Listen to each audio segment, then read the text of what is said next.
IVF treatments పై 20,000 discount. Doctor consultation మరియు ultrasound scan ను ఉచితంగా అందిస్తున్నారు. 49 అంటే సంతానం, 49 అంటే సంతోషం. అధికారంలోకి రాగానే మొదటి సంతకం మెగా డైసీలో చేస్తామన్నారు బాబు గారు. సో నిన్నైతే ఎలాంటి సంతకాలు చేయలేదు. చేస్తారండి, ఇంకొంచెం వెయిట్ చేయాలి కదా. సో ఈ రోజు టైం ఇచ్చారమ్మా. ఈ రోజు సాయంత్రం స్టార్ట్ చేసుకోగానే మొదటి సంతకం మెగా డైసీ మీదే అన్నారు బాబు గారు. సో 1 or 2 days డిలే అయినా ఖచ్చితంగా చేస్తారు. అన్నారంటే చేస్తారు, చేయకపోతే మనమే మళ్ళీ క్వశ్చన్ చేస్తాం. అంటే ఒక 13,000 వరకు ఖాళీలు ఉన్నాయి, దాని మీద సంతకం చేస్తా ఉన్నారు మెగా డైసీ. ఎలా ఉండొచ్చు సంతకం చేస్తే? ఈ రోజు చేస్తారు, ఎలాగో ఎలా ఉండొచ్చు అంటారు దాని ఇంపాక్ట్ రేపు చేస్తే? అందరూ పీపుల్ ఎవరైతే అన్ఎంప్లాయీస్ ఉన్నారో వాళ్ళందరూ చాలా హ్యాపీగానే ఫీల్ అవుతారు. అండ్ గవర్నమెంట్ పైన ఖచ్చితంగా నమ్మకం అనేది ఏర్పడుతుంది. మొదటి సంతకం నిరుద్యోగులకు సంబంధించి మెగా డీసీ పెడతామన్నారు అమ్మ. బట్ నిన్నైతే పెట్టలేదు, ఈ రోజు చేస్తామంటారు. మరి మీరు అన్నట్టు ఎదురు చూడాలి. మనం ఏదైనా మన చేతిలో ఏమీ లేదు. అంతే చదువుకున్న వాళ్ళు నిరుద్యోగులు చాలామంది ఉన్నారు. అన్నీ చేస్తామంటున్నారు, చేస్తారు అంటే నిదానంగా చేస్తారు. అలానే మనం తొందరపడి గబగబా మాట్లాడితే అవ్వదు కదా. నమస్తే. చంద్రబాబు నాయుడు గారు ముఖ్యమంత్రిగా ప్రమాణ స్వీకారం చేశారు. దాని గురించి మీరు ఎలా ఫీల్ అవుతున్నారు? అంటే ఫీల్ అవుతాం అంటే ఆయన చేసేదాన్ని బట్టి మనం చూడాలి కదండి. ఆయన అంటే బాగా పెట్టుబడి పెట్టారు, ఆడవాళ్ళకి మంచి పనులు చేశారు జగన్ గారు. అంటే ఆడవాళ్ళకి పిల్లలకి కనుక చేశారు, చేయలేదు అంటలేదు, మంచిగా చూశారు. ఏం చేశారు అంటే పిల్లలకి చదువు అని అంటే ఆన్లైన్లో క్లాసులు అని అయ్యని ఇయ్యని మామూలు లాక్డౌన్లో అన్నీ ఇంటికి రావడం చేశారు. పింఛన్లు అవన్నీ ఇంటికి ఇచ్చారు. అలానే మనం ఇప్పుడు ఈయన ఏం చేశారంటే మనకి ఇప్పుడే కదా ఆయన సీట్ ఎక్కింది, ఏం చేస్తారని ఎదురు చూడాలి. మనం ఏది తొందరపడితే ఇది అవ్వదు కదా, ఇప్పుడే కదా చూడాలి. ప్రమాణ స్వీకారం చేశారు. అవును, మరి ఈరోజు దాని గురించి మొదటి సంతకం పెడతామన్నారు బాబు గారు. పెడతాము. పెట్టిన తర్వాత ఎలా ఉండొచ్చు దాని గురించి? అంటే పెడితే ఒక్కొక్కరిని ఒక్కొక్క రకంగా కొంచెం కొంచెం కొంచెం రావాలి కదా, అదే చూడాలి. రెండో సంతకం వచ్చి ల్యాండెడ్ యాక్ట్ విన్నారా దాని గురించి? సో ల్యాండెడ్ యాక్ట్ రద్దు చేస్తామన్నారు బాబు గారు, దాని గురించి రెండో సంతకం పెడతామన్నారు. అవునంట. అది కూడా అది మూడు పెన్షన్ల పెంపమ్మ. అవును అన్నారు. వృద్ధులకి వికలాంగులకి ఎవరైతే పెన్షన్ తీసుకున్నారో అవును, వృద్ధులకి అయితే వచ్చే నెల నుంచి 4,000 ఇస్తామన్నారు. అవును అన్నారు. వికలాంగులకి 6,000. దానికి సంబంధించిన ఫైల్ మీద మూడో సంతకం. అవును అన్నారు. మరి ఈరోజు చేస్తామంటారు అది కూడా? ఇవాళ అదే సాయంత్రానికి ఇచ్చేస్తామన్నారు. వికలాంగులకి వాళ్ళకి అంటే ఇప్పుడు అవన్నీ చేస్తామన్నారు. చేసింది లేనిది వాళ్ళు చేసే వరకు మనం ఆగి చూడాలి. అంటే 2 రోజులు 3 రోజులు మనం ఒకవేళ చేయకపోతే ఏదైనా మనం మాట్లాడితే మనకు హక్కు ఉంటుంది. ఎందుకంటే మనం ఓటేసాం కాబట్టి ఏదైనా కానీ మనం అలా అని మనం ముందుకే ఏ డిసిషన్ తీసుకోకూడదు, వెయిట్ చేయాలి. అమరావతి గురించి అవును, మెయిన్ అదే ఇది చెయ్యాలి అసలు. ఎందుకంటే మనకి అసలు మెయిన్ వచ్చింది అది ఆగిపోయింది. నిన్న అవన్నీ చూశాను, బాగు చేయడం అవన్నీ చాలా అంటే మన లెవెల్లోకి తీసుకురావాలి. అంటే నిరుద్యోగులు చాలా మంది ఉన్నారు అక్కడ, అందరికీ మరి బాగుంటది కదా అని చూస్తున్నాం. మేము కూడా వెయిట్ చేస్తున్నాం.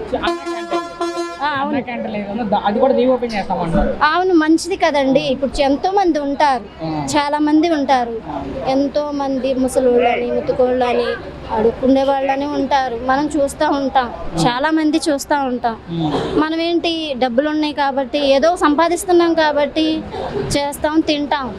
చాలా మంది అడుక్కునే వాళ్ళు ఉంటారు, లేవలేని వాళ్ళు ఉంటారు.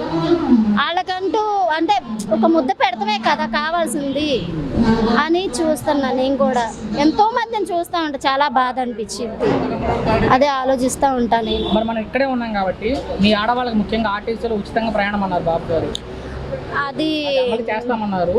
ప్రస్తుతానికి దాని గురించి చెప్పలేదు, కానీ అమలు చేసినట్లయితే ఎలా ఉండొచ్చు? నాకు తెలిసి అయితే నాకు కావాల్సింది ఇది వేస్ట్. ఒక ముసలోళ్ళకి, అదే వృద్ధులకి, వికలాంగులకి అది అవసరం. అంటే నేను కాదంటలేదు, ఆయన చెప్పాడని నేను కాదంటలేదు.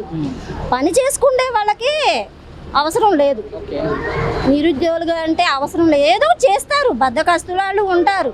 బస్సు ప్రయాణం అంటే ఉచితం అంటే ఊరికి వెళ్ళడం రావటం ఆడవాళ్ళకి మాత్రమే కాదంటారు. ఇప్పుడు కష్టపడతాం, పని చేస్తాం, ₹1 ఆటో ఛార్జీలు దేనికైనా అర్జెంట్ అండి. సపోజ్ ఇప్పుడు ఆ బస్సు కోసమే ఎదురు చూడాలి, వెయిట్ చేయడానికి అవ్వదు, టైం లేదు. ఏంటి పరిస్థితి?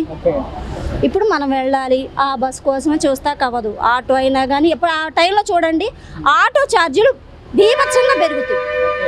అవునా? అదే మామూలుగా నార్మల్ ఇప్పుడు 20 రూపాయలు ఉంది, ఓ 10 రూపాయలు తగ్గించండి, ఒక లెవెల్గా ఉంటుంది.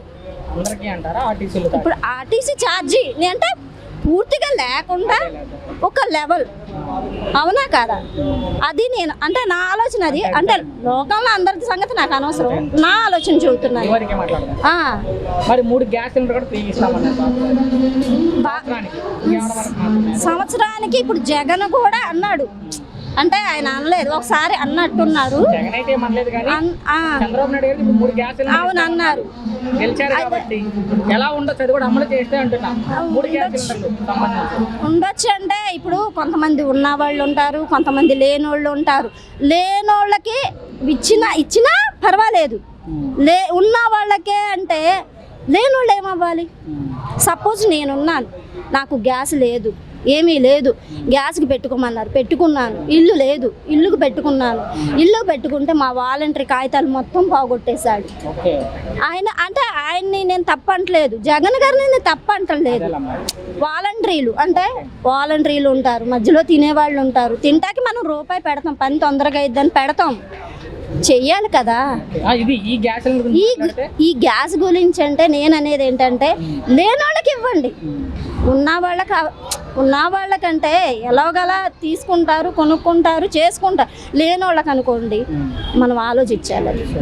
సో అలాగే 18 సంవత్సరాల ప్రతి ఒక్క ఆడవాళ్ళకి కూడా 18 నుండి 60 సంవత్సరాల ఓకే ప్రతి ఒక్కరికి నెలకు 1500 రూపాయలు అకౌంట్లో వేస్తా ఉన్నారు. ఇది నేను కాదన్ను, ఎందుకంటారేమో చదువుకున్న పిల్లలు ఉంటారు, పుస్తకాలకు అవసరం అవుతాయి, అంటే వాళ్ళకి ఛార్జీలు ఉంటాయి, అంటే తినే ఖర్చులు కానీ ఏవైనా కానీ ఖర్చులు ఉంటాయి, నేను కాదంటలేదు. ముసలాళ్ళకి అంటారా? ఓకే, దానికి కాదన్న, మధ్యలో ఉన్న వాళ్ళకి ఓకే, నేను దానికి 1500 అంటే 18,000 రూపాయలు. దానికి ఆయనేమో సంవత్సరానికి ఇచ్చేవాడు, ఈయన నెల అంటే సంవత్సరానికి కాకుండా నెల అంటే మనకు ఉపయోగపడేటట్టుగా, దానికి నేను ఓకే. అది అమలు చేస్తే వెంటనే ఎలా ఉండొచ్చు? బాగుంటది, ఇది ఓకే, నేను కాదన్ను, బాగుంటది. మరి మొత్తం మీద రానున్న రోజులు ఎలా ఉంటుంది? మొత్తంగా 5 ఏళ్లలో అలా ఉండొచ్చు అనుకున్నారు. ఎలా అంటే కంటిన్యూగా ఇలాగే ఉంటే, అంటే ఈ బస్ ఛార్జీలు అవి తీసేసి కంటిన్యూగా ఇలా నడిస్తే, అంటే ఫ్రీగా ఇలా నడిస్తే మనకి అనుకున్నాయన్నీ బాగుంటుంది. ఓకే, మీరు ఎలా ఫీల్ అవుతున్నారు? హ్యాపీ అండి. ఎందుకమ్మా, ఎందుకు హ్యాపీ అంటే? ఎందుకంటే మీరు ఎందుకు హ్యాపీగా ఫీల్ అవుతున్నారు అంటే మీ వరకు? అంటే వెన్ కంపేర్ టు ప్రీవియస్ గవర్నమెంట్తో పోలిస్తే ఇది బాగా బెనిఫిషియర్గా ఉంటుంది అని చెప్పి మాకైతే నమ్మకం ఉంది. ఆ హోప్తోనే కూడా ఎన్నుకున్నాం. 164 సీట్లు భారీ మెజారిటీ పక్కాగా వస్తుంది. అదిగోండి ఆవిడ మాట్లాడతారు, బిగ్ ఫ్యాన్. వస్తాయని ఊహించామండి, కాకపోతే అంత మెజారిటీ ఉండకపోవచ్చు కానీ వస్తాయి అనుకున్నాం. కానీ అనుకున్న దానికంటే ఎక్కువే వచ్చింది మెజారిటీ అయినా అన్ని కూడా. రికార్డు స్థానం 4వసారి ప్రమాణ స్వీకారం చేయడం అయింది. ఈ ఉమ్మడి ఆంధ్రప్రదేశ్లో ఎవరికి లేదు, అది ఎలా చూస్తున్నారు? సో ఆయన క్యాపబిలిటీ ఉంది కాబట్టి 4వసారి ప్రమాణ స్వీకారాన్ని జరిగింది అని మేము అనుకుంటున్నాం. ల్యాండ్ టైటిల్ రద్దు చేస్తామన్నారు, దాని గురించి కూడా చేస్తామన్నారు. చూద్దామండి, ఒక్కొక్కటి చెప్పారు కదా, ఇంప్లిమెంట్ దాని గురించి మాట్లాడారు. చూద్దాం మరి, ఇంకా మరి మనకి అంత ఐడియా లేదు, చూడాలి ఇంకెక్కడి వరకు. అయితే 3వది వచ్చి అమరావతి ఆగిపోయిన నిర్మాణాల గురించి, అవి కూడా ఇంప్లిమెంట్ అవుతాయండి. ఎందుకంటే ఆయన ఖచ్చితంగా చెప్పారు కాబట్టి ఖచ్చితంగా చేస్తారు, అది మాత్రం పక్కా. 4వ సంవత్సరం పెన్షన్ల పెంపమ్మ అది కూడా చేస్తారండి, ఈరోజు చేస్తామన్నారు. 4000 ముసలి వాళ్ళకి, వికలాంగులకు ఆ ఫైల్ మీద కూడా చేస్తామన్నారు. ఎలా ఉండొచ్చు అన్న సంఘం చేసిన తర్వాత ఖచ్చితంగా ఇంప్లిమెంట్ అవుతుందండి. మేమైతే చాలా నమ్మకంగానే ఉన్నాము, దాని గురించి అయితే మాత్రం మాకు ఏ డౌట్ లేదు. కాకపోతే ఒక 6 months 2 or 3 months అటు ఇటు అయితే అవ్వచ్చు, కానీ ఖచ్చితంగా అన్న వాటిల్లో 99% చేస్తారు. 1 or 2% ఏమైనా మిస్ అయితే అవ్వచ్చు అంతే. ఈరోజు 5వ సంతకం వచ్చి అమ్మ క్యాంటీన్ ఏదైతే ఉందో అన్నా క్యాంటీన్ రీఓపెన్ చేస్తారు.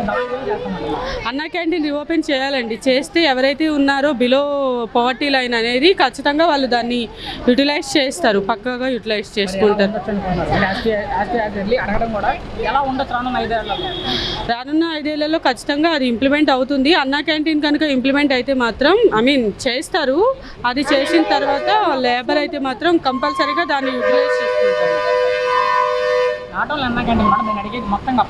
ఓవరాల్గా అయితే మాత్రం మేమైతే బాగా ఎలా అయితే జనాలు నమ్మి అత్యధిక మెజారిటీ ఇచ్చారో ఆ మెజారిటీని వాళ్ళు నిలబెట్టుకుంటారు అని హోప్ చేస్తున్నాం. Hope for the best.